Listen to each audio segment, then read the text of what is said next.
The Ford Taurus was still running when Rachel Monroe vanished from Interstate 83, just a few miles from Harrisburg, Pennsylvania. On the night of May 14, 2000, thick humidity settled in, with fog clinging to the empty road. At 11:15 p.m., Rachel called her mother, saying she'd be home in half an hour. Her car was later found, keys still in the ignition, wallet and phone left in the trunk. A truck driver passing by early had glimpsed the Taurus parked on the shoulder, its interior light casting a faint glow into the darkness. What happened in the minutes that followed would haunt Harrisburg for 2 decades. Before diving into the story, don't forget to subscribe to the channel and hit the notification bell to stay updated on the latest cases. On the night of May 14, 2000, Harrisburg hadn't fully quieted down as late-night diners glowed and the occasional hum of cars echoed from I-83.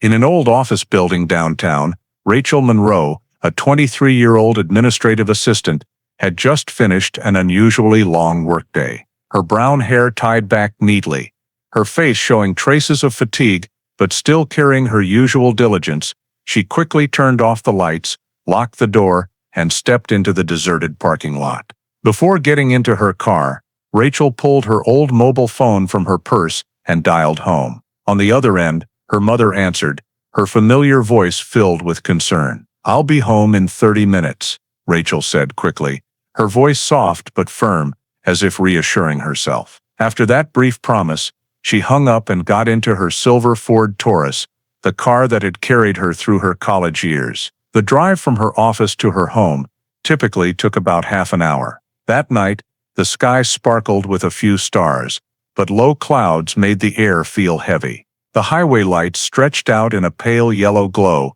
casting shadows as the Taurus sped along in silence. Few people were on the road at that hour, making Rachel seem small and isolated in the vast expanse of asphalt and artificial light. Her mind was likely on a late dinner and the comfort of her bed in her suburban apartment, where her family awaited her return. But somewhere along I-83, that familiar journey was cut short forever. The next morning, early drivers on the highway noticed a car parked unusually on the shoulder. It was Rachel's Ford Taurus, sitting still as if forgotten. The door was slightly ajar, the keys still in the ignition, as if its owner had only stepped away for a moment. When police arrived, they found Rachel's wallet and mobile phone in the trunk, untouched. Inside the car, the driver's seat was adjusted to Rachel's usual position. The gas tank still had enough fuel for the trip home. Everything seemed eerily normal. The surrounding area offered no answers. The grass by the roadside showed no clear signs of a struggle. No suspicious footprints, no torn fabric, no drops of blood. The outdated traffic cameras at nearby stations recorded nothing useful. Local residents hadn't seen Rachel or heard any cries for help in the night. The entire scene was frozen, unnaturally silent, leaving only an abandoned car, a few personal items, and the chilling void where a young woman should have been on her way home. Rachel's disappearance came with none of the typical signs of a crime. No robbery, no violence, no witnesses. Everything stopped abruptly, as if she had been swallowed by the night in a fleeting moment. The Monroe family couldn't yet fathom that they had entered a nightmare that would last for years. The night of May 14, 2000, didn't end with a scream or an emergency call, but with a ghastly silence, a silence that heralded a mysterious disappearance that would haunt Harrisburg for years to come. On the morning of May 15, 2000, when news of Rachel's abandoned Ford Taurus on I-83 reached the Monroe family, the calm of their suburban home turned to panic. Her mother, Linda, vividly recalled her daughter's voice from the call the previous night. "I'll be home in 30 minutes. But those 30 minutes had stretched into eternity. Rachel's brother, Matthew, was the first to call the Harrisburg Police Department to report her missing. "My sister would never go anywhere without telling us," he stressed, his voice trembling. Within an hour, Harrisburg PD officially opened a missing persons case, listing Rachel Monroe, 23 years old, as an urgent search priority. When the investigation team reached the scene, the silver Ford Taurus on the roadside looked as if it had been left overnight. However, small details made it clear this was no ordinary incident.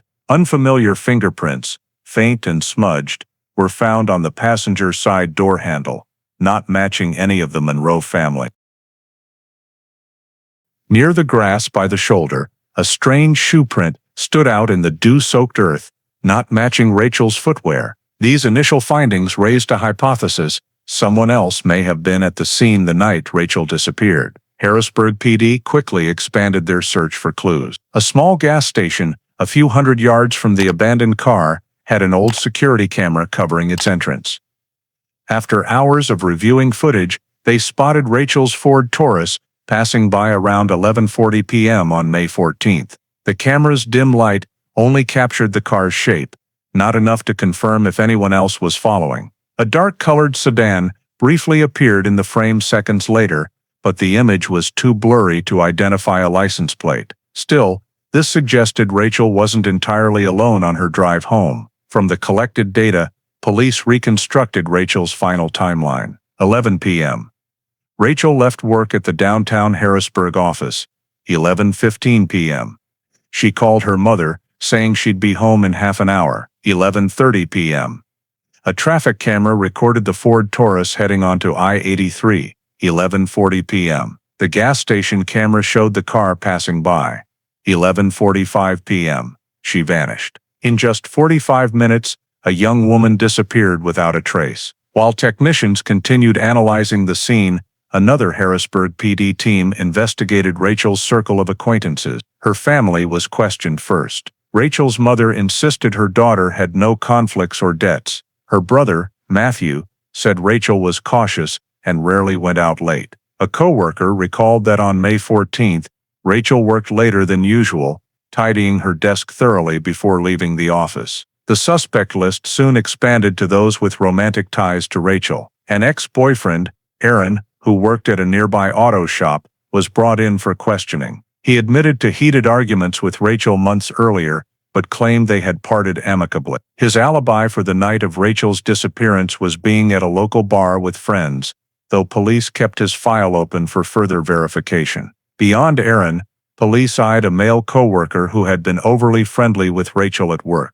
Some friends said Rachel felt uncomfortable but avoided confrontation. The man was questioned, stating he left the office at 9 p.m. that night, with his wife confirming his alibi. Still, investigators didn't fully rule him out. Meanwhile, forensic investigators continued analyzing the strange shoe print and fingerprints from the Taurus. The shoe print was a man's size, from a common athletic shoe sold widely across the state, making it hard to trace. The fingerprints were too faint for the AFIS database. The scarcity of physical evidence deepened the mystery of Rachel's disappearance. Local media quickly picked up the story, calling it the strange disappearance on I-83. Rachel's smiling graduation photo appeared in the Harrisburg Times, alongside a community call for help. The Monroe family worked closely with police, printing and distributing flyers at gas stations, post offices, supermarkets, and even Harrisburg University, where Rachel had studied. Yet the deeper they dug, the more they sank into a maze with no exit. Harrisburg PD's seasoned officers, used to clear-cut murder cases, now faced a scenario with no trace of the victim and a silent crime scene. All they had was Rachel's unfulfilled promise from her final call to her mother. As night fell on Harrisburg in the days that followed, the Monroe family sat by the phone, hoping for good news. Instead, each passing hour deepened their unease. Police faced mounting pressure from an anxious public, relentless media, and the victim's despairing family. The haunting question lingered: what happened to Rachel Monroe in those fleeting 15 minutes on her way home? That question soon spread beyond the family, resonating as a shared obsession across the Harrisburg community. The first week after Rachel Monroe's disappearance, the riverside city of Harrisburg lost its usual calm. No one could ignore the image of a 23-year-old woman vanishing mysteriously on a familiar highway. From the morning of May 16th, when the news broke in the Harrisburg Times and on local TV, hundreds of volunteers signed up for the search effort. Ordinary citizens, teachers, students, workers, even veterans gathered outside Harrisburg PD headquarters, equipped with heavy jackets, rubber boots, flashlights, and faint hope of bringing Rachel home. Police set up a coordination center at a parking lot near Wildwood Park. Small groups were assigned specific tasks. Some searched along the Susquehanna River, where swift spring currents could sweep away anything. Others ventured into the dense, eerie woods of Wildwood Park, a usual weekend hangout now cloaked in menace. The rest scoured trails, overpasses, and vacant lots along I-83, where Rachel's Taurus was found. The involvement of K-9 units sparked hope. Dogs sniffed Rachel's shirt and led officers and volunteers to nearby areas. Pennsylvania state helicopters were deployed, circling above, their infrared lenses scanning forests and waters for unusual heat signatures. The roar of chopper blades echoed across the city, a testament to relentless effort and a reminder of an unresolved mystery. On the third day of the search, a volunteer group found a dark green jacket draped over a bush near a trail in Wildwood Park. It looked identical to one Rachel often wore on chilly work nights. News spread like wildfire, and the Monroe family rushed to the scene. Police sealed off the area, sending the jacket for DNA testing. Days later, results showed no clear link. The DNA was degraded by rain, too vague to confirm if it was Rachel's. The discovery crushed the family, their brief hope extinguished. Still, Harrisburg's community didn't give up. Over 200 people joined the search daily. Stores displayed missing Rachel Monroe posters in windows. Schools raised funds for water and food for volunteers. Local churches opened all day for prayers for the young woman's safety. The media followed every development. On WGAL-TV, a ticker read, "Bring Rachel home," becoming the city's shared mantra. At a public prayer vigil in the town square, Rachel's mother, Linda, stood before the crowd. Her voice breaking, "Please help us. My daughter is a kind person. She doesn't deserve to disappear like this." Her words touched thousands, moving strangers to tears. But the longer the search went on, the clearer the grim reality became. Beyond the unverified jacket, no concrete evidence surfaced. No blood, no personal items, no new witnesses. The Susquehanna River was scanned repeatedly with motorboats and sonar, yielding nothing. Wildwood Park was combed through, every bush and crevice checked. Each day, the chance of finding Rachel safe dwindled. Harrisburg PD's chief, Daniel Brooks, held near-daily press conferences to calm the public. He admitted, "We haven't had a breakthrough, but we won't stop." Meanwhile, the media began asking, was this a planned abduction or a random crime on her way home? A week after Rachel vanished, the search's urgency gave way to a heavy atmosphere. Flyers with Rachel's smiling face and still missing lined the streets, becoming a haunting image. Harrisburg's residents realized they faced a complex case, and a young family had lost the light in their home. The community search ended its first week with great effort, but little tangible progress. Yet it transformed Rachel's disappearance from a personal event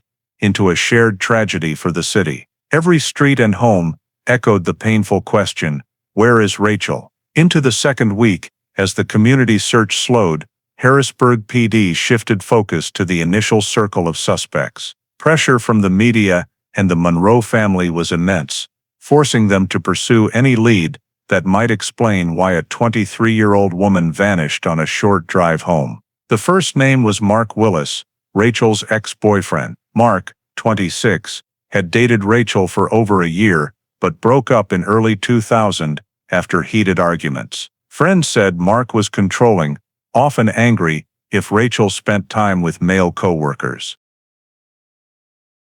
When Rachel disappeared, many pointed to him. Police brought Mark in for questioning. In a stark interrogation room, he snapped, "I'm not involved. We ended things long ago." He claimed he was at Rockwell's bar with 3 friends past midnight on May 14th. Witnesses and a credit card receipt from 11:20 p.m. confirmed his alibi, solid enough that police couldn't hold him, though his file remained flagged. Next, police turned to Kevin Brooks, a coworker on Rachel's office floor. Kevin was the last to see Rachel leave work that night, he said around 11 p.m. Rachel tidied her desk, bag slung over her shoulder, looking pretty stressed. He didn't know why, only noting she left without her usual goodbye. To police, her stress raised questions. Was Rachel afraid of being followed? Had she received a troubling call or text? They checked her phone, but aside from the 11:15 p.m. call to her mother, nothing stood out. Kevin said he left the office 15 minutes after Rachel, heading home, backed by his time card and wife's statement. His alibi seemed solid, but being the last to see Rachel kept him on the suspect list. A third suspect emerged from Rachel's apartment complex, Thomas Greer, 32, her downstairs neighbor.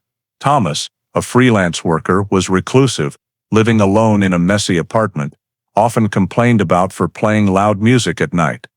During questioning, he said he was home watching TV on May 14th, not going out. No one could verify this. More suspiciously, a neighbor reported seeing Thomas stare at Rachel as she entered or left the building. Though no solid evidence tied him to the scene, police labeled him a person of interest. They searched his apartment, seizing shoes to compare with the print near the car, but none matched. The critical clue, deepening the mystery, was the unfamiliar fingerprint on the Taurus's passenger door handle. Harrisburg PD's lab ran it through the National AFIS database, but it matched no known criminal records. This ruled out the three main suspects from direct involvement with the car. To police, it suggested the perpetrator, if there was one, had no prior arrests or biometric records. The Rachel Monroe case file grew to hundreds of pages of statements, but clues remained scattered. Each suspect had suspicious traits, but none could be charged. Mark Willis had a rocky past with Rachel, but a strong alibi. Kevin Brooks was the last to see her, but no evidence showed he followed her. Thomas Greer lived nearby and acted oddly, but nothing linked him to the scene. All were just theories. After nearly a month of digging, Harrisburg PD faced reality. They had no direct evidence. The unidentified fingerprint, the unmatched shoe print, the unconfirmed jacket, all dead ends. Lead investigator Daniel Brooks reported to superiors, "We've exhausted what we have. Without new witnesses, this case will go cold." The Monroe family was devastated. They'd hoped for Rachel's quick return, but now faced a chilling void. Their daughter was gone, with no trace, no answers. And so, just weeks after it began, Rachel Monroe's disappearance slipped into the terrifying shadow of unsolved cases. Harrisburg remained covered in Bring Rachel Home flyers, but in everyone's hearts, fear was turning to a bitter truth. They might never see Rachel again. As the Rachel Monroe case began to go cold, rumors flared up fiercely across Harrisburg. In coffee shops, supermarkets, and even at weekend markets, people whispered that Rachel might have willingly run off with a mysterious man.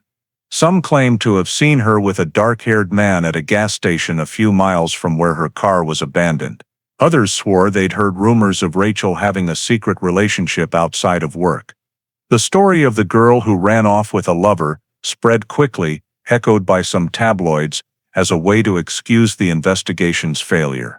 For the Monroe family, these rumors were like knives cutting into an already bleeding wound.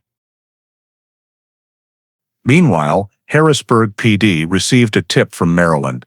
A man arrested for theft at a jewelry store was found with a finely engraved silver necklace, strikingly similar to one Rachel often wore. The Monroe family was instantly swept into a wave of new hope. They were called to identify it, hearts trembling at the thought that this could be the key to cracking the case. But the appraisal revealed the necklace was unrelated, just a common design sold widely from Pennsylvania to Maryland. Once again, a flicker of hope was brutally extinguished. Anger erupted within the family. Linda Monroe broke down in tears at a press conference, accusing the police of wasting time on meaningless leads. Her brother Matthew slammed his fist on the table, saying every passing day was one where Rachel might still be alive somewhere, and that precious time had been lost due to investigative carelessness. They filed a formal complaint, demanding Harrisburg PD refocus on the initial evidence instead of chasing rumors or random discoveries that led nowhere. Within the police department, many officers felt stuck.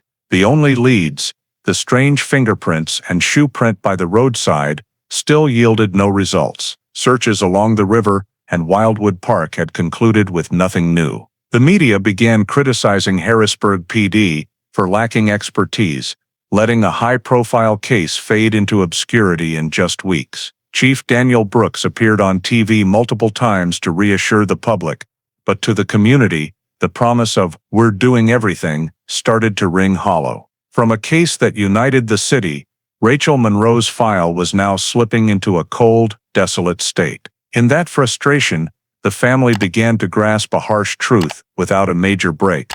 They would live in the shadow of the question, "Where is Rachel?" for years to come. 2 years after that fateful night on I-83, Rachel Monroe's disappearance was officially classified as a cold case by Harrisburg PD. The decision came in a brief statement, without a press conference or grand announcement, just a cold line, no new investigative leads. For the community that once plastered "Bring Rachel Home" flyers everywhere, this was the end of their fragile hope that police would find answers. For the Monroe family, it was like an invisible sentence, declaring their pain now confined to a dusty file. In the suburban home where Rachel grew up, her room remained untouched. The small bed with its soft floral sheets, the desk with her work notebook, her graduation photo still neatly framed. Linda, her resilient mother, went into her daughter's room weekly, gently dusting each item, folding the jacket on the chair, placing a small vase of flowers on the windowsill. "She's just away, she'll come back," she whispered, as if Rachel were still somewhere in the house. Outsiders called it obsession, but for Linda, it was the only way to keep her daughter alive in memory. To fight the emptiness swallowing everything, Matthew, Rachel's brother, refused to give up. He wrote countless letters to local newspapers and even major outlets in New York and Washington, with pleading headlines, "Don't let my sister be forgotten." A few articles appeared, reviving the disappearance that once shook Harrisburg, but attention quickly faded for newer stories. In 2002, the Monroes petitioned the FBI to take over, hoping federal resources and advanced technology could help. The response: the case didn't meet the threshold for FBI involvement unless evidence suggested a federal crime like interstate kidnapping. The stalemate left the Monroes in constant conflict, unable to move on with normal life, yet unable to grasp the truth. They endured sweltering summers and freezing winters, each police roadblock or riverbank excavation sparking hope, only to plunge them back into despair. Harrisburg, once ablaze with the search for Rachel, grew quiet. Her name lingered, but only as a sad tale told in bars or family gatherings. "Remember that girl who vanished on I-83?" In Harrisburg PD's thick case file, Rachel Monroe's name sat among hundreds of unsolved cases, yellowed pages aging with time. Each report, each crime scene photo, every faint fingerprint trace, now just evidence of a halted effort. No one staffed the case 24/7 anymore, no task force hunted for answers, only a locked metal cabinet holding an unanswered question: where did Rachel go that night? The Monroes refused to call it hopeless, but deep down, they knew their fight was now against oblivion. They stubbornly kept Rachel Monroe's name from fading, both in the community and within their own family. From 2001 to 2019, Rachel Monroe's case seemed frozen in an unbreakable block of ice. The thick file, marked with her familiar name, lay dormant in Harrisburg PD's archives, occasionally flipped through by rookie investigators during training. Faded crime scene photos, an unsolved fingerprint, the unclaimed green jacket, all gathering dust, like the memory of a disappearance that once shook the community. For police, it was just one of many cold cases. For the Monroes, each page was a fresh wound. Every year on May 14th, the Monroes held a candlelight vigil for Rachel. Early on, hundreds attended: neighbors, old classmates, co-workers, those who searched in 2000. But over time, attendance dwindled. By 2010, only a few dozen familiar faces remained, mostly relatives and close friends. Linda, Rachel's mother, always sat in the front row, hands trembling as she held a candle, its light reflecting in her reddened eyes. Matthew stood quietly behind, staring at his sister's portrait on a small wooden table. At some point, the vigil's central figure became Lindsay Monroe, Rachel's youngest sister, just 10 when she vanished, now a grown woman. Lindsay became the family's voice. From 2012, she wrote to newspapers, gave interviews to local TV, relentlessly retelling her sister's story. "We're not seeking pity," she said in a 2015 Patriot News interview. "We just want the world to remember Rachel existed, was part of Harrisburg, and didn't vanish in silence." Her persistence kept Rachel's name alive. Though the case stalled, the community was reminded yearly of an unhealed wound. Occasionally, local journalists revisited the case. A 2008 Harrisburg Times article, titled "Rachel Monroe's 20 Missing Minutes." A 2013 TV segment opened with a foggy I-83, posing the familiar question, where did she go? But these stories faded quickly amid newer news. People read, remembered, then forgot. For Lindsay, the silence hurt more than bad news. It meant no one was truly searching anymore. In 2016, she publicly criticized Harrisburg PD in an op-ed. "They've left my sister in the dark for 16 years. A person shouldn't just be a report, then forgotten." She tirelessly urged the FBI and national organizations to step in, but her efforts met silence. For 19 years, the Monroes grappled with invisible voids. Linda, visibly aged, but still dusted Rachel's room weekly, changed the sheets, placed fresh flowers on the windowsill. Matthew grew quieter, avoiding media but never missing a vigil. Lindsay took on the role of spokesperson, not just for her family, but for other missing persons in Pennsylvania. She spoke at conferences, appeared on late-night TV, always invoking Rachel's name, vowing to keep her from oblivion. Despite all efforts, from 2001 to 2019, the case stood still. No new witnesses, no new evidence, no surprise calls revealing her fate. Harrisburg PD's annual reports summed up Rachel's case in a few lines. Awaiting new information. To the Monroes, each line was a silent full stop, confirming they'd live on in waiting and despair. And so, 19 years passed, leaving a vast silence where Rachel Monroe's memory became a faint shadow amid bustling life. But thanks to Lindsay's resolve, the candle of hope never fully went out. It flickered, frail, but burned, waiting for the day the cold silence would break. In August 2019, as Pennsylvania's summer settled, a crew hired to renovate an abandoned coal mine outside Scranton began their routine work. The mine, closed since the 1980s, sat deep in a forested area, overgrown with vines, crumbling rock, and dark, endless tunnels. They were tasked with clearing it for a new ecotourism project in Lackawanna County. For them, it was another day: scorching sun, coal dust in the air, machinery echoing through the hills. But that afternoon, as a worker dug near an old tunnel entrance, his shovel hit something unusually hard. At first, they thought it was rotted wood or debris. But digging further, the crew froze when they uncovered pale human bones mixed with black soil. A scream rang out, and the site was immediately sealed. Scranton police arrived, joined by forensic teams and examiners.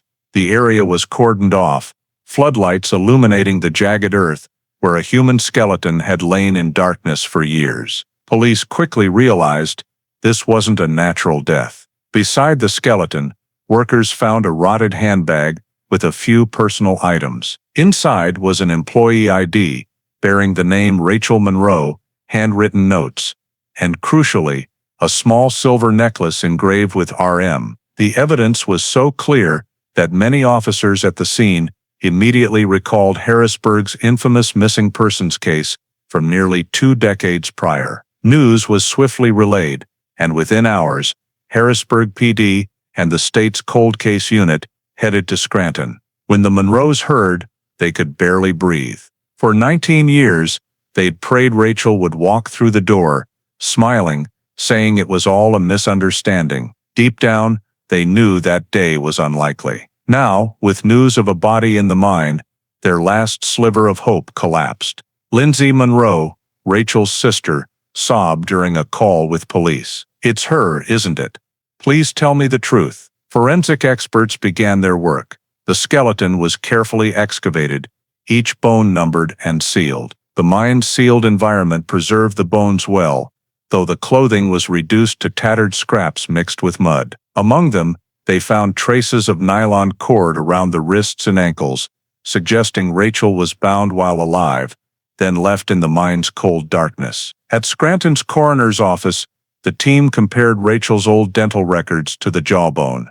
The match was perfect. A DNA test from bone marrow, cross-referenced with Linda's 2000 sample, left no doubt the remains were Rachel Monroe's. The official report, sent to Harrisburg PD on August 21, 2019, confirmed that the 19-year missing persons case was now a homicide. The news spread like wildfire. Pennsylvania's major TV stations led evening broadcasts with bold red text.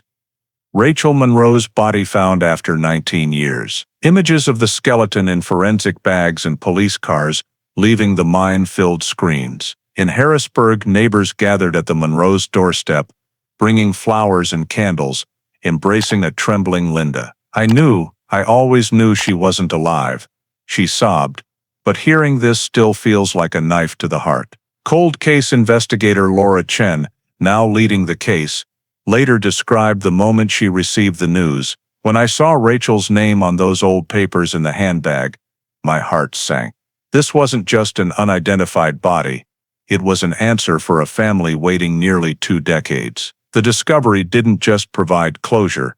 It opened a critical turning point. Before, police worked in the dark, an abandoned car, faint clues, unchargeable suspects. Now, with Rachel's remains, they could conduct detailed forensics, search for foreign DNA, and analyze injuries. Indeed, pathologists soon found an abnormal skull fracture, likely from a heavy blunt object. Wrist and ankle bones showed fractures sustained while alive, supporting the theory she was restrained before death. The forensic report concluded the likely cause of death was traumatic brain injury from a heavy blow, combined with oxygen deprivation in the mine. This meant Rachel didn't die by accident or choice. She was the victim of a deliberate crime. The Monroes, though devastated, felt a measure of relief at finally having answers. Lindsay said at a community prayer vigil, "We lived 19 years with an empty void. Now we at least know where she was. Justice is still far off, but the truth is here." The media called it one of Pennsylvania's biggest investigative breakthroughs. Headlines blared, "Cold case breakthrough. Rachel Monroe found." Experts noted the discovery after nearly 2 decades opened doors for modern DNA and genealogical tools unavailable in 2000. After the skeleton found in the abandoned Scranton mine was confirmed as Rachel Monroe's, the case was urgently transferred to the state's forensic lab. Experts knew that after 19 years, the chances of recovering viable evidence were slim, but any detail, however small, could be pivotal. The lab was sealed for days, accessible only to seasoned pathologists and technicians. The autopsy was meticulous. Each bone was numbered, measured, photographed, and documented. Under bright lights, the skull revealed a deep fracture running from the left temple to the cheekbone, characteristic of a heavy blow from a hard object, possibly a metal rod, large rock, or violent impact on solid ground. Closer inspection confirmed wrist fractures sustained while alive, suggesting Rachel struggled and was forcibly restrained. Combined with the mine's context, experts concluded she was likely attacked, bound, and left to die. The remaining clothing, mere scraps mixed with dirt, was cleaned and examined under microscopes, revealing thin, broken nylon fibers around the wrists and ankles. Though decayed, the fiber's structure indicated common binding cord, available at any store. This strengthened the theory that Rachel was restrained, not accidentally trapped. It also suggested the killer came prepared with tools to subdue her. The most surprising find came from the fingernails on a few hand bones. Though soft tissue was gone, keratin traces remained in the nail beds, enough for DNA testing. Using cutting-edge methods, technicians extracted DNA from tiny cells. The results stunned the lab. Besides Rachel's DNA, there was an unidentified male DNA profile. This could be from her final struggle. Rachel fought back, scratching her attacker, unknowingly leaving evidence for nearly 2 decades later. The discovery was rushed to Harrisburg PD and the cold case unit. The male DNA was entered into CODIS, the national database, but like the 2000 fingerprint, it matched no one. The perpetrator had no prior arrests or DNA on record. Still, having new DNA was a game changer. Police now had concrete biological evidence to pursue, no longer relying on vague theories or statements. The 70-page forensic report, released in September 2019, transformed the case. It confirmed Rachel Monroe died by violence, not accident or voluntary disappearance. It proved she was bound, struck with force, and left with the killer's DNA. Most importantly, it gave the Monroes the truth they'd awaited for nearly 2 decades. Rachel didn't leave, didn't vanish willingly, she was murdered. With this discovery, Rachel Monroe's case officially shed the thick dust of a cold case and entered a phase of active investigation. For the Monroe family, it was both excruciating pain and a rare glimmer of hope. Lindsay said, at the 2019 year-end candlelight vigil, "We know she fought back. We know she never gave up. And now, thanks to the trace left under her fingernails, justice can begin to be served." The police knew this was a chance they couldn't miss. They held an unidentified male DNA sample, a piece that could connect the entire puzzle. To piece it together, they needed modern technology unavailable in 2000 forensic genealogy. And here, the story of Rachel Monroe's case would turn a new, tense, and no less dramatic chapter. After the 2019 forensic report confirmed Rachel Monroe was a homicide victim, the case was swiftly transferred to the Pennsylvania State Police's Cold Case Unit for a fresh investigation. Assigned to lead was Detective Laura Chen, an Asian-American detective renowned for her meticulousness and patience in digging into the smallest details. When she received the thousands-page file and boxes of time-worn evidence, Chen knew her task was not just to solve a case. It was to give a voice back to a girl, forgotten for nearly 2 decades, and bring justice to a family exhausted by waiting. In the early days, Chen didn't leave the evidence room. She spread dozens of crime scene reports across a table, color-coding details, red for physical evidence, blue for witness statements, yellow for hypotheses. Among the files, she quickly noticed a bank card collected from the Ford Taurus in 2000. The report noted a smudge on its surface, but the DNA sample was too small, and the technology then too limited to analyze. It was sealed and forgotten. Chen immediately sent the card to the state's modern lab for DNA testing with new technology. Next, she found a print of the shoe mark discovered near the grass by the abandoned car. In 2000, it was deemed unidentified since police only visually compared it to shoes seized from suspects. But Chen digitized the print and entered it into the National Footwear Database, a tool non-existent 20 years prior. This move alone opened matching possibilities the original investigators never considered. Most crucially, Chen created a comprehensive comparison chart between the 2000 and 2019 findings. On a large whiteboard in her office, she drew 2 columns, 2000 and 2019. One side listed the abandoned car scene, the strange fingerprint, the unidentified shoe print, and the 3 initial suspects. The other listed the remains found in the mine, fractures from violence, nylon fibers, and the male DNA under Rachel's fingernails. Connecting details with red strings, Chen noticed one name appearing in both phases, but never thoroughly examined: Thomas Greer. Thomas was Rachel's downstairs neighbor in Harrisburg.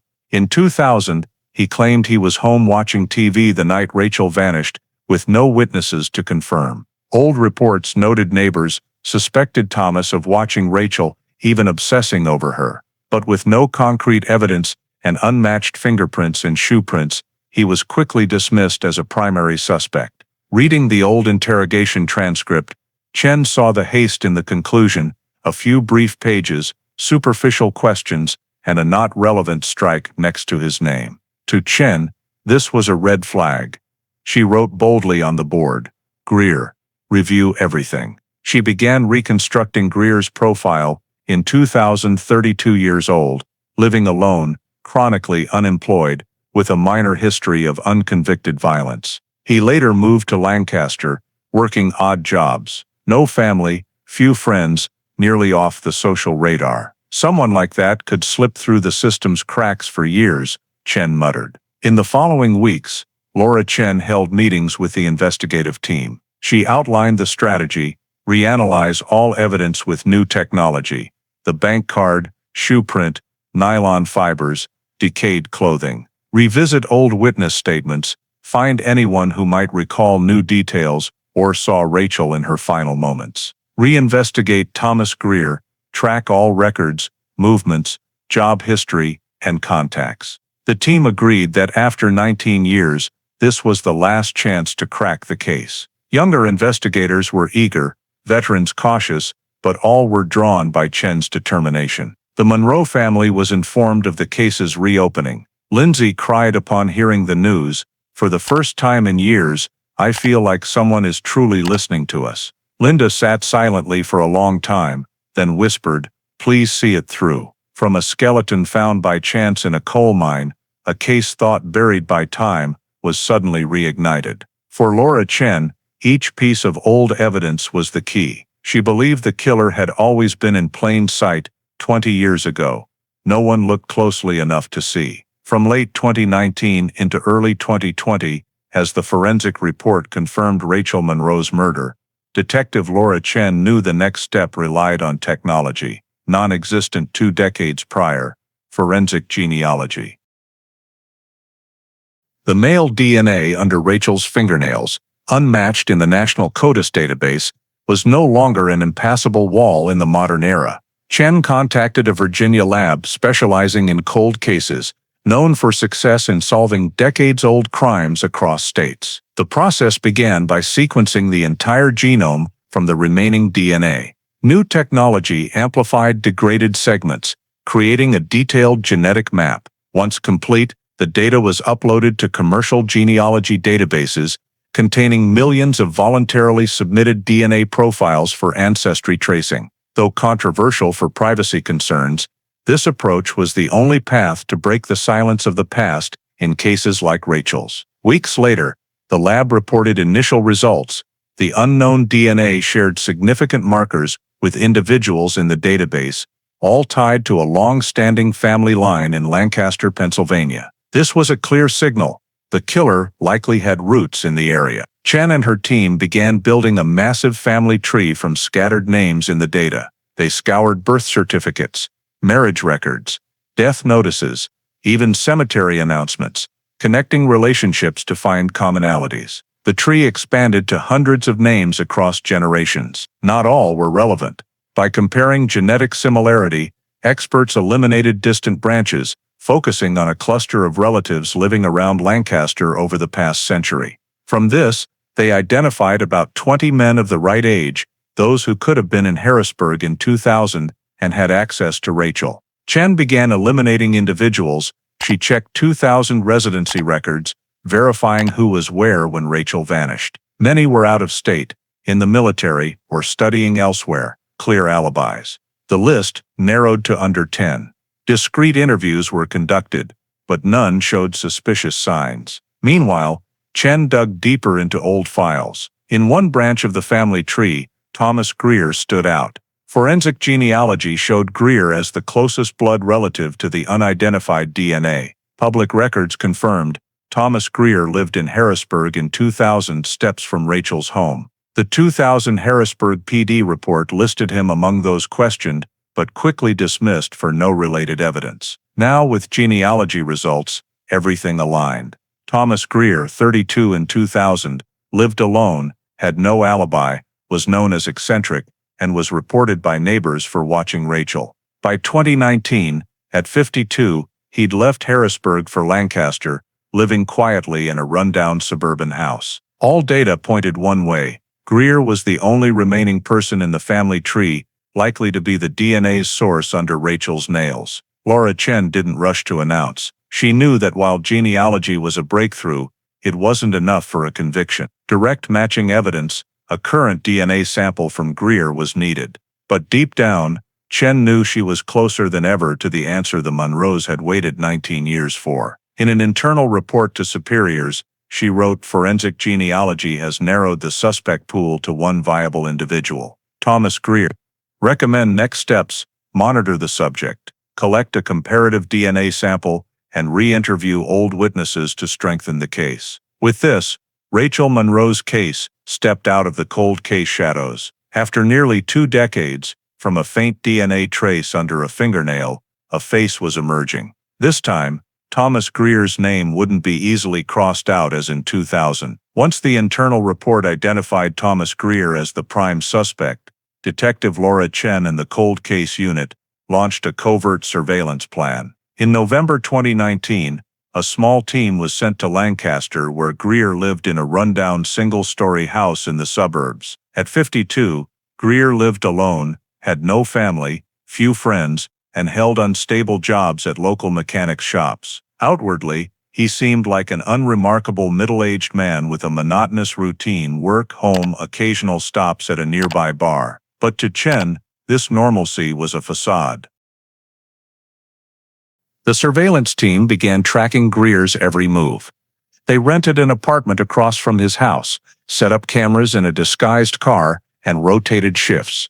Evenings revealed a pattern. Greer often bought a 6-pack of beer at a nearby convenience store, drank in his garage, and tossed empties into a public trash bin. This was Chen's opportunity. Legally, police could collect items discarded in public without a warrant, and DNA on them could be definitive evidence. On December 5th, a detective saw Greer leave the store with a bag of beers. That night, after drinking in his garage, he tossed 2 empty cans into the public bin at the street corner. As he walked away, an undercover officer retrieved the bag, sealing it carefully. The process was recorded to ensure legality. The cans were rushed to the state lab, placed alongside the male DNA from Rachel's fingernails.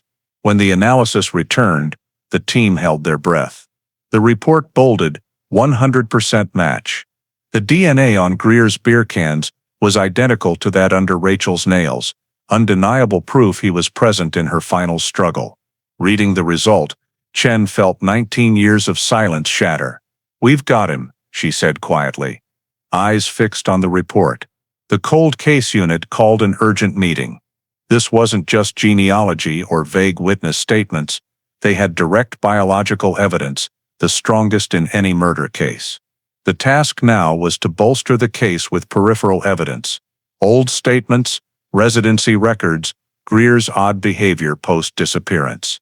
Everything would be compiled to charge him in court. The Monroe family was informed before the news went public. Lindsay sobbed over the phone as Chen said, "We have the DNA. That man killed your sister." After nearly 2 decades, they had a name, not a flimsy theory, but a truth proven by science. In the days that followed, police continued monitoring Greer to ensure he didn't flee and to gather more data.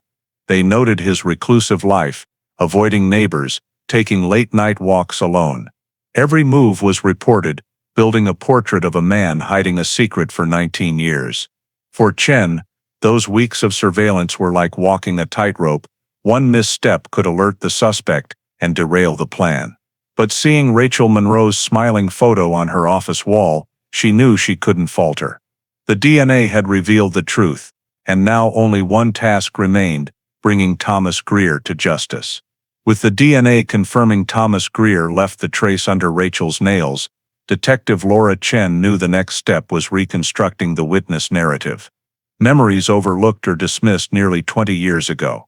The biological evidence was the golden key, but to convince a jury, Chen needed a cohesive story tying Greer's actions before and after Rachel's disappearance to what science proved. So, she began re-interviewing every old witness. First were neighbors from Rachel's 2000 apartment building. Many had moved, but Chen tracked them down. Mary Collins, now in her 70s, recalled, I remember clearly, Greer would stand on his balcony below, always looking up at Rachel's apartment. At first, I thought it was coincidence, but it kept happening. Every time Rachel passed by. Another witness, Frank Ramirez, said he once caught Rachel complaining about Greer offering help with her groceries, but trying to follow her into her apartment. What was once deemed harmless oddity, Chen now marked in red. Persistent obsession. Meeting Rachel's close friends, Chen heard details glossed over in 2000 statements. A former co-worker, Sarah Linton, said, "We worked the same office. Rachel told me some guy kept watching her. She didn't name him, but said it felt creepy, like being followed all the time." Back then, police didn't pursue this due to lack of a name. Now with DNA pointing to Greer, these accounts became critical pieces. Chen also revisited Greer's 2000 interrogation transcript. The brief pages showed superficial questions. Where were you that night? Anyone see you? Greer claimed he was home watching TV, with no witnesses. Lacking major contradictions, police crossed him off. That statement was a blank spot in the file. Now, when Chen showed it to behavioral analysts, they flagged inconsistencies. Greer dodged questions about Rachel, calling her just a neighbor without elaboration, and offered no details proving he was home. It showed he skillfully deflected, and police missed it. Another detail clarified: the 2000 shoe print near the Ford Taurus.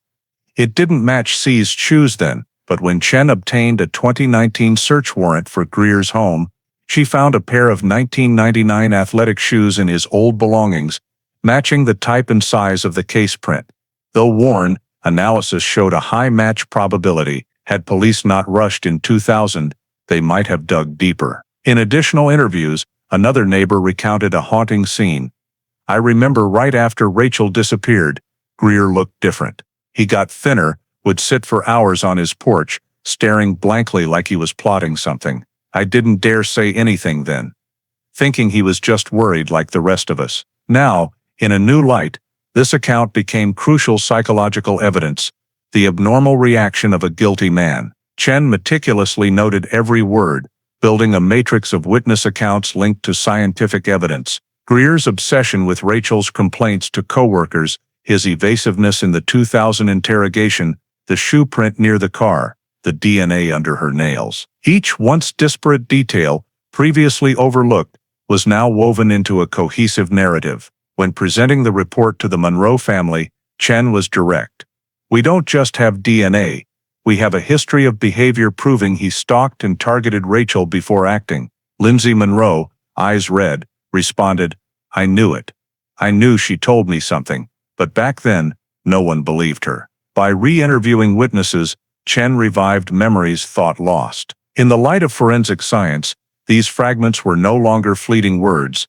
They became critical evidence, bringing Thomas Greer from the shadows to the center of a murder case Pennsylvania had waited nearly 2 decades to see resolved. In January 2020, as winter blanketed Lancaster in icy fog, Detective Laura Chen and the Cold Case Unit decided it was time to act. The case file was robust, with airtight DNA evidence, revived witness statements, and forensic details forming an undeniable circle. On January 12, a Dauphin County judge signed an arrest warrant for Thomas Greer on charges of first-degree murder in Rachel Monroe's death. That morning, before dawn could pierce the frost-covered roofs, a silent convoy of police cars stopped outside Greer's small brick house, where he'd lived alone for years. The old wooden door swung open to shouts, "Police, open the door now!" Greer, wearing a worn sweater, salt and pepper hair disheveled, stepped out looking bewildered.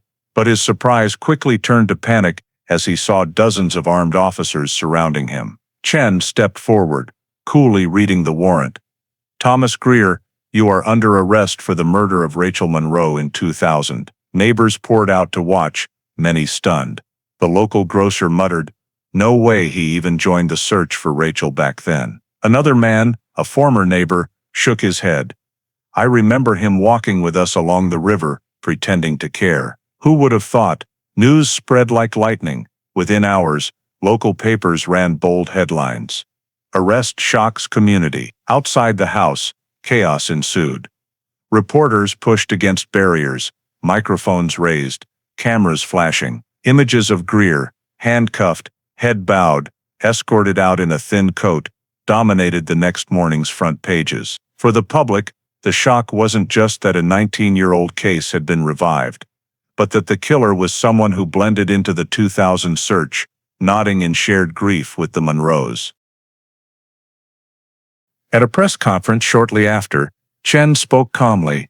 DNA evidence, witness accounts, and physical evidence have given us sufficient grounds to charge Thomas Greer. This is the result of the cold case unit's relentless effort and the unwavering faith of the victim's family. Linda Monroe, upon hearing the news, sobbed into her hands. We've waited 20 years for this day. My daughter finally has a voice. Greer's arrest marked a historic turning point in Rachel Monroe's case. It was not just a legal action, but a psychological jolt to Lancaster and Harrisburg, where people once believed the quiet neighbor was harmless. Now Greer's mask had fallen, revealing a chilling truth. The killer had lived among the community, joined the search, and hid a deadly secret for nearly 2 decades. From that moment, Rachel Monroe's story was no longer just a mysterious disappearance. It had become a verdict waiting to unfold, a journey toward justice reaching its most intense chapter. With Thomas Greer's arrest, the Monroes could finally believe the darkness was being torn apart by the light of truth. In the hours after his arrest, Thomas Greer was taken to an interrogation room at Harrisburg Police Department. The small room held only a metal table, 2 chairs, and a ceiling-mounted camera. Detective Laura Chen sat across from him, her gaze fixed on the handcuffed man. Greer looked exhausted, eyes sunken, hair disheveled, but he tried to maintain a forced calm. When asked if he knew why he was arrested, he shrugged slightly. I heard them say something about Rachel Monroe, but I was as sad for her as everyone else. I didn't do anything. His opening statement immediately put Chen on edge. She noted he didn't fully deny a connection, but positioned himself as a grieving bystander. When Chen pressed, "How well did you know Rachel?" Greer first claimed, "Just a neighbor. I saw her a few times. That's it." But minutes later, when Chen mentioned witnesses saying he stared at Rachel from his balcony, he shifted. "Well, maybe I looked out my window a few times, but it wasn't an obsession or anything." His evasive responses prompted furious note-taking, clear inconsistencies. Chen placed the thick case file on the table, including photos of the bones found in Scranton. She asked, "Can you explain why your DNA was found under Rachel's fingernails?" Greer frowned, shaking his head. "No way. That DNA must have come from someone else. I never touched her." But when Chen slid over the report bolding 100% match, his voice trembled. He changed tactics. "Maybe I shook her hand in the hallway once, or helped her carry something. It was so long ago, you guys could be mistaken, right?" The detectives exchanged glances at the blatant contradiction. If Greer only looked out his window a few times, how could he have had close enough contact for his DNA to end up under Rachel's nails, a place suggesting struggle or contact? Chen persisted.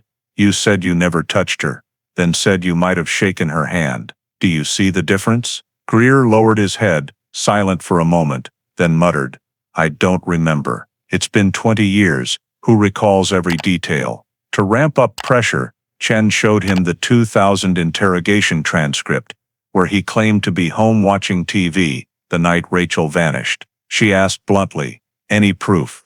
Who can confirm that?" Greer clenched his hands, eyes darting. He wavered. "Maybe a neighbor heard my TV," then contradicted himself. "Actually, I'm not sure. Maybe I went to bed early." Inconsistency reinforced his untrustworthy statements. Assistant Sergeant Miller interjected. "Do you know how the Monroe family feels? 20 years in hell, and now DNA points straight to you. Anything to say to them?" Greer sat silent for a long time, sweat beading on his forehead. Then he looked up, voice choked. "I was sad too. I even joined the search for Rachel, walked the river with everyone.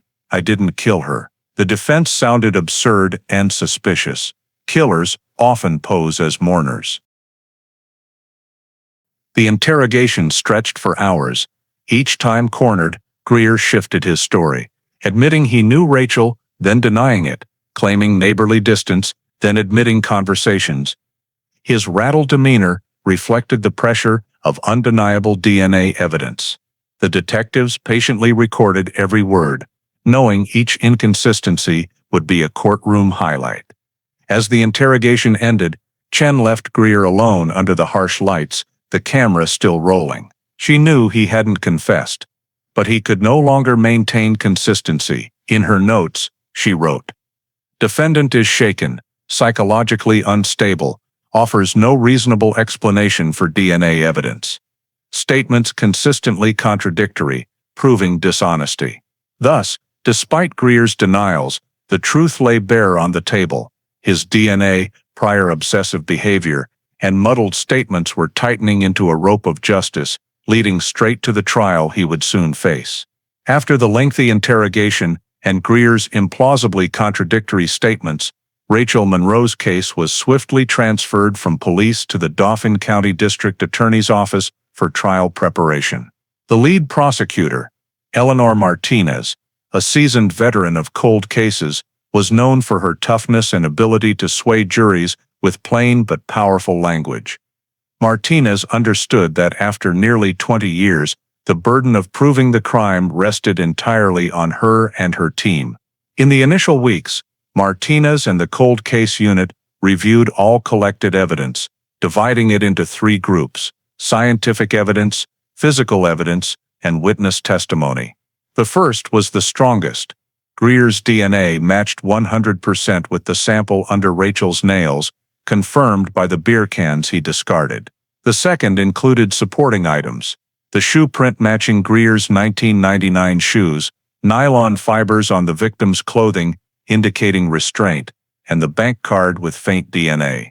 The third, witness testimony, painted the picture: neighbors recalling Greer's staring, Rachel's coworker confirming her complaints about being watched, and neighbors noting Greer's marked change after her disappearance. Martinez knew the case was strong, but that the law had gaps the defense would exploit. And indeed, Greer's lawyer, the sharp Daniel Crowley, devised a strategy: no witness saw Greer harm Rachel.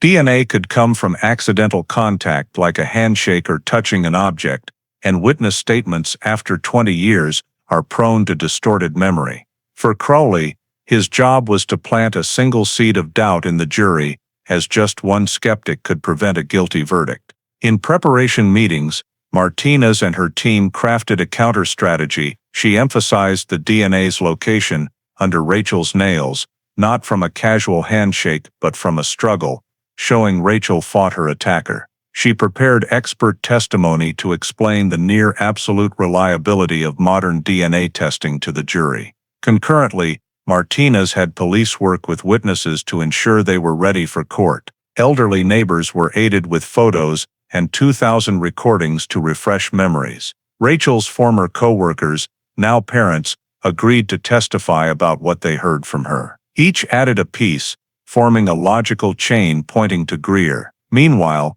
the Monroe family was updated on progress. Lindsay, Rachel's sister, was nervous but resolute. "I'll testify. I'll tell the court my sister would never run away. She was hunted." Linda, weakened after nearly 20 years, vowed to attend every session. On June 2, 2020, Dauphin County Court set Thomas Greer's trial for September 2020 in Harrisburg. The news dominated Pennsylvania media. Headlines blared: "After 20 years, justice awaits, trial of Rachel Monroe's killer set for September." Harrisburg buzzed with anticipation and unease. For many, this was a case they'd followed since youth. Now, with children of their own, Rachel's memory lingered. In a closed meeting finalizing the case file, Martinez looked at Rachel Monroe's photo, a smiling 23-year-old, and whispered, "We won't let you be forgotten again." For her, this wasn't just a job, but a promise to the victim's family and Harrisburg. The silence had lasted too long, and justice would finally speak. On the morning of September 14, 2020, Dauphin County Court's large courtroom was packed. Public benches filled quickly with reporters, Harrisburg residents, and those who'd followed Rachel Monroe's case for 2 decades. The atmosphere was suffocatingly tense. Up front, the Monroe family sat quietly. Linda, her hair now mostly gray after nearly 20 years, clutched Rachel's portrait with trembling hands. Beside her, Lindsay, now 37, remained steadfast, eyes fixed on the bench. They'd lit candles, prayed, and fought for justice through the long years, and now the moment had arrived. As the jury was led in, Prosecutor Eleanor Martinez stood, beginning her opening statement. Her voice was steady, each word deliberate, as if etched into the listeners' memories. 20 years ago, a young woman named Rachel Monroe vanished on her way home. Her car was found on I-83, keys in the ignition, wallet and phone in the trunk. Her family waited, prayed, then despaired. For 2 decades, Harrisburg never stopped asking, what happened to Rachel? She paused, locking eyes with the jury. Today, you'll hear scientific evidence. Evidence that doesn't lie. DNA found under Rachel's fingernails. DNA that points to no one but the defendant, Thomas Greer. Martinez recounted the case's journey, Rachel's final call to her mother, the massive search, the 2019 discovery of her body. She painted a clear picture. Rachel was attacked, fought back, and the killer's DNA remained on her body as an undeniable accusation. She also highlighted the psychological angle. Greer, a neighbor, was noted, but dismissed too soon. He lived freely among us for nearly 20 years. Meanwhile, the Monroe family lived in pain and doubt. After her powerful opening, defense attorney Daniel Crowley stepped forward, adjusting his tie, addressing the jury confidently. You've just heard a tragic story, but remember, this court doesn't judge by emotion. It judges by truth. He gestured emphatically. The evidence the prosecution promises has a fatal flaw. DNA can be contaminated. It could come from a casual touch, the environment, or lab errors. No one saw Thomas Greer harm Rachel Monroe. There's no direct witness. They'll try to sway you with assumptions, but the law doesn't convict people on assumptions. Crowley sowed doubt, adding, you'll hear a discarded beer can carried matching DNA. But who can guarantee it wasn't tainted elsewhere? Who can ensure the match wasn't from a flawed process? Justice can't rest on maybes. He paused, glancing at the Monroes, as if testing their reaction, then continued. Thomas Greer was part of this community. He joined the search for Rachel. He grieved like others. Now, because of new technology, they've branded him a killer. The courtroom grew tenser than ever. Reporters scribbled every word. Some Harrisburg residents shook their heads in anger at the defense, but others sat quietly, pondering. DNA seemed absolute, but Crowley's doubts made things less certain. During the morning break, Lindsay gripped her mother's hand, whispering, we have to be patient. Justice is right in front of us. Linda nodded, tears streaming, clutching Rachel's portrait. The afternoon continued, with the first wave of evidence focused on the disappearance's context. The prosecution called witnesses who saw Rachel on May 14, 2000, and officers who found the Ford Taurus on I-83. Each testimony rebuilt that mysterious night, leading the jury to the big question, if not Greer, then who? The first day ended with a clear divide. The prosecution's emotional yet fierce story, backed by DNA, versus the defense's sharp counter, planting seeds of doubt. The Monroes left the courthouse amid a swarm of reporters, flashes relentless. They said little, only Lindsay's single statement, we've waited 20 years, we believe the truth will speak. On the 5th day, the trial opened with a markedly different atmosphere. Tension peaked, and everyone knew this would be the pivotal session, where the prosecution would present its strongest cards to sway the jury. From early morning, lines formed outside Harrisburg's courthouse, people hoping for a seat. TV crews aimed cameras at the entrance, tickers reading, Rachel Monroe case climax, decisive evidence to be presented. The Monroes arrived under police escort. Linda walked slowly, clutching Rachel's portrait like a talisman. Lindsay, in a simple gray coat, looked weary, but her eyes burned with resolve. They'd waited nearly 20 years for this day, and now, the truth was a hair's breadth away. As the jury settled, Eleanor Martinez stood, her voice clear. We call our next witness, Mr. Harold Whitman. A man in his 50s took the stand, gray hair, lean build. He was a truck driver, working a night shift near I-83 in May 2000. Harold spoke slowly. I remember that night, around midnight, driving past that area, I saw a Ford Taurus parked on the shoulder. I also saw a tall man in a dark coat standing nearby, maybe smoking. The prosecution asked, "Can you identify that man?" Harold swallowed, looking directly at the defendant.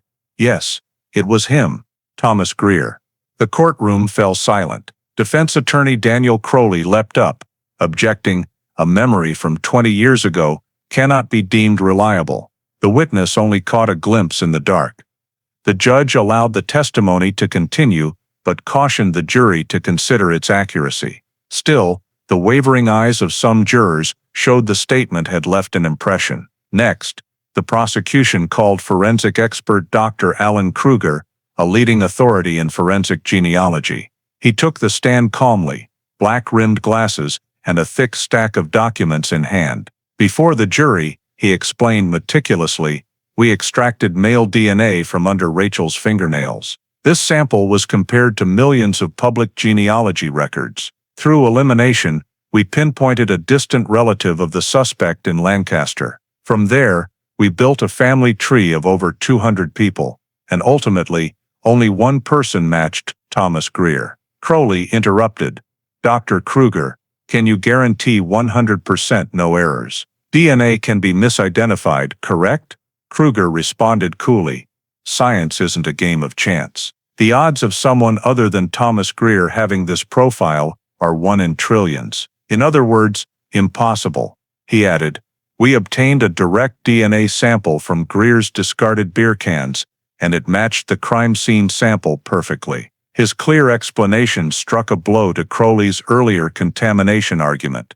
The emotional peak came when the prosecution called Lindsay Monroe to the stand. The sister who had kept the flame of justice alive for 20 years stood trembling before the jury. Her voice broke, "When my sister disappeared, I was only 17. Every year on her birthday, we lit candles, hoping she'd walk through the door, smiling like before. But she never came back." Lindsay choked, tears streaming. "My family lived 20 years in darkness, haunted by an unanswered question. We've waited too long for this moment. The moment justice speaks for Rachel." The courtroom was silent.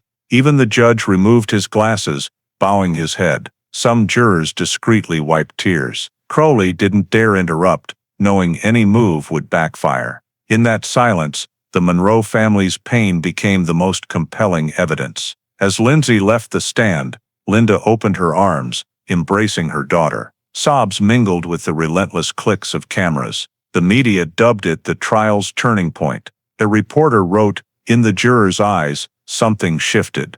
It wasn't just evidence, it was empathy. And sometimes, empathy tips the scales of justice." As the day ended, people gathered outside the courthouse, buzzing with discussion. Everyone sensed the defense's wall was cracking. The DNA, witnesses, and Lindsay's heart-wrenching testimony formed an almost unassailable force. In Harrisburg's evening darkness, candles were lit outside the courthouse. Whispers spread, "Justice for Rachel is so close." 3 days of deliberation passed in tense silence. Harrisburg held its breath, tracking every courtroom update. Each afternoon, as the jury left their closed session, reporters swarmed, hoping for a glance or gesture hinting at the outcome. But nothing broke the silence. The Monroes, nearly exhausted, still came daily, clutching Rachel's portrait, a reminder that the truth must not be forgotten again. On the 4th morning, the judge announced, "The jury has reached a verdict." The courtroom erupted, chairs creaking as people stood. The Monroes gripped each other's hands, Lindsay whispering, "Please God, give us justice." The air was heavy, every breath audible. As the 12 jurors filed in, faces stern, eyes burdened, all eyes followed. The clerk read aloud, "On the charge of first-degree murder of Rachel Monroe, the jury finds the defendant, Thomas Greer, guilty." The words unleashed a flood of sobs from the public benches. Linda dropped Rachel's photo, burying her face in her hands. Lindsay collapsed into her mother's shoulder, trembling. Some community members who searched for Rachel in 2000 wept, hugging each other, whispering, "Justice has finally come." Thomas Greer sat frozen, hands shaking on the chair's edge. He looked around, as if unable to believe the words. Defense attorney Crowley placed a hand on his shoulder, but couldn't hide the defeat. Prosecutor Martinez remained composed, but her eyes gleamed with relief after a 20-year journey. The judge stood, voice resolute, given the nature of the crime and the suffering endured by the victim and her family. This court sentences Thomas Greer to life imprisonment without parole, a heavy but necessary verdict. Greer bowed his head, eyes vacant. For him, the final days of freedom were over. Outside, cheers erupted. Headlines screamed, "Justice after 20 years, Greer sentenced to life." Harrisburg residents embraced, feeling a communal burden lift. The candles lit for 2 decades burned brighter, not for faint hope, but for true solace. At the post-trial press conference, Linda Monroe, holding Lindsay's hand, choked. "We waited so long. Justice came late, but it came. My daughter can rest." Lindsay added, voice breaking but firm, "No family should endure what we did." I hope Rachel's story reminds us of the value of persistence and the power of truth. For the community, Rachel Monroe's case didn't just close a cold file, it restored faith in science and resilience. DNA spoke for the silenced, and justice, though slow, never abandoned the victim. That evening, hundreds gathered in Harrisburg's Central Square, lighting candles in memorial. In the flickering glow, Lindsay spoke briefly, "Rachel is gone, but today her voice was restored. This isn't just our family's victory, it's the community's." Applause thundered, mingling with tears, closing 20 years of yearning for justice. The trial ended, but its echoes lingered. For the Monroes, the gates of hell closed, giving way to pain softened by time. For Harrisburg, it would remain a story retold, of a young woman lost in a spring night of 2000, and of justice, delayed but never lost. The verdict's aftermath swept Harrisburg and Lancaster like an unforecasted storm. Locals had known Thomas Greer as an ordinary neighbor, a quiet man who even joined the 2000 search for Rachel. The truth that he was the killer left many reeling, feeling betrayed. In small coffee shops, people whispered. They shook his hand at the farmer's market, never imagining those hands were stained. In Lancaster, a middle-aged woman shared on local radio, "I remember the night we searched the Susquehanna with flashlights. He walked beside us, nodding in shared grief. It was all an act." Pennsylvania media plastered the case on front pages. The Patriot News headlined, "Justice after 20 years, killer was neighbor." Local TV replayed footage of the 2000 search, showing a young Greer among volunteers. National outlets like the New York Times and Washington Post covered it, hailing it as a testament to forensic genealogy in solving cold cases. The shock wasn't just the killer's capture, but the questions it raised. Why did Harrisburg PD overlook Greer in 2000? Online forums buzzed with outrage. One user wrote, "They had his name in the file. They knew Rachel complained about a man staring at her. Yet, without direct evidence, they dismissed him. 20 years, countless tears, sleepless nights, all could have been different if they'd dug deeper." Local media hosted talk shows with former investigators and forensic experts. Some argued 2000's DNA technology was too weak. Others countered, tools are one thing, negligence another. They were too quick to drop Greer. In Harrisburg's schools and churches, Rachel's story became a lesson in persistence and responsibility. Teachers told students science can deliver answers, but only if investigators don't give up. A pastor at a prayer service said, "We can't change the past, but we can shape how we view the future." Rachel Monroe's case reminds us every person, however silent, deserves their final voice heard. The Monroes, though granted justice, couldn't escape the pain. Lindsay said in an interview, "We know convicting Greer won't bring Rachel back. But now, I can tell her, you weren't forgotten." Linda, eyes weary, wished only that other cold cases find truth before it's too late. The community began self-reflection. People recalled encounters with Greer, walking his dog, offering polite smiles. That familiarity turned to chills. We lived beside a killer for 2 decades. It shook trust in their quiet town's safety. On sentencing night, hundreds gathered outside Harrisburg City Hall, lighting candles and hanging "Justice for Rachel" banners. The mood was both somber and resolute. A young woman took the mic. "We must ensure no other family waits 20 years for justice." Applause echoed in the night, reflecting a community's resolve. The case's ripples spread beyond Harrisburg and Lancaster. Law enforcement across Pennsylvania and neighboring states vowed to review cold cases with genealogical DNA. The case was a wake-up call. Justice may be delayed, but never forgotten. In the Monroes' pain, the community found new drive to be steadfast, resilient, and ensure no voice is silenced again. In October 2020, after Greer's life sentence, the Monroes could finally do what they'd longed for 2 decades. Hold a funeral for Rachel. For 20 years, her bed remained untouched, candles lit each May 14th. But there'd never been a formal farewell. With her remains returned from the coroner and the case closed, they planned a dignified funeral, not just for them, but for all of Harrisburg. The Central City Church was packed. Hundreds crowded outside, some from the 2000 search, others knowing Rachel only through news, but there to share the grief. Linda sat in front, white-haired, clutching her daughter's portrait. Lindsay stood beside her, trembling with her eulogy. As her voice rang through the mic, the hall hushed. "We lived 20 years in a void, waiting for an answer. Today we wait no more. Today we bring Rachel back to the community's embrace, with love that never faded." Rachel's coffin, draped in white flowers, was carried out to the somber hymn of the church choir. Along Harrisburg streets, people lined up, holding candles and flowers, bowing as the hearse passed. It wasn't just a farewell to a young woman, but a release for a community haunted by her disappearance for 2 decades. Post-funeral, media dubbed Rachel Monroe Pennsylvania's cold case icon. Editorials noted the case spurred changes in handling old files. In December 2020, state lawmakers passed reforms mandating police review unsolved cases and use modern DNA testing when possible. A Rachel Monroe Cold Case Fund was established, aiding testing and investigation costs for other families. Lindsay became its face, continuing her sister's legacy. Though justice arrived, the pain lingered. Linda admitted in an interview, "No day passes without missing my daughter. But now, I can close my eyes knowing the truth is out." Lindsay shared, "We're both grieving and freed. Grieving because nothing brings Rachel back, freed because the darkness is gone."